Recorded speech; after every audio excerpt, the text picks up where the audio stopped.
In the beginning, there was the vast wasteland, and it was bad.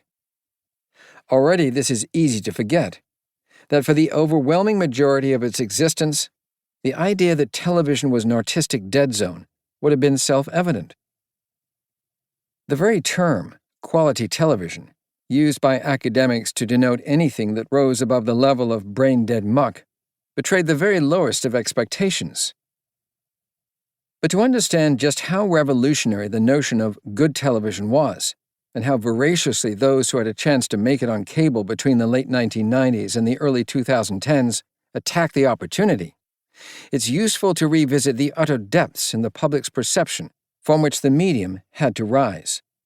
And it's worth looking at a prior generation of producers and writers who were given a brief window in which they too could do good work and wound up paving the way, in many cases directly, for the third Golden Age. There had, of course, been the so-called First Golden Age, that brief early period in the 1950s of televised Shakespeare and opera, and brilliant, original, anthologized drama. But in retrospect, that was just a technology finding its legs. In those early days, quality was a default, born of technological limitation. Clunky, immovable cameras and limited recording capability made broadcasting live theater a natural starting place, and low stakes. In 1950, a television set cost several weeks' worth of an average salary and could be found in only a fraction of generally affluent, well-educated homes. Television was, of all things, if only for the briefest moment, an elitist technology.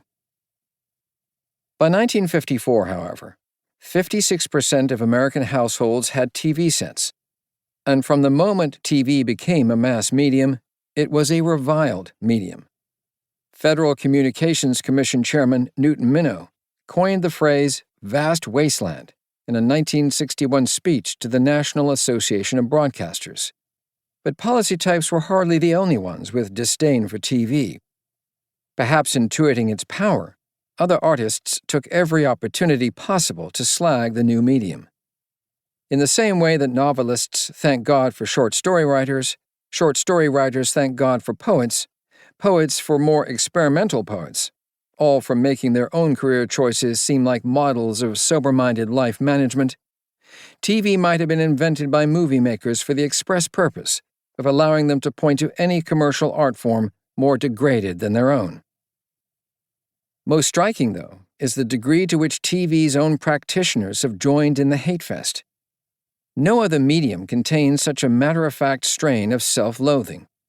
HBO, indisputably a television network, made its bones declaring it was not TV.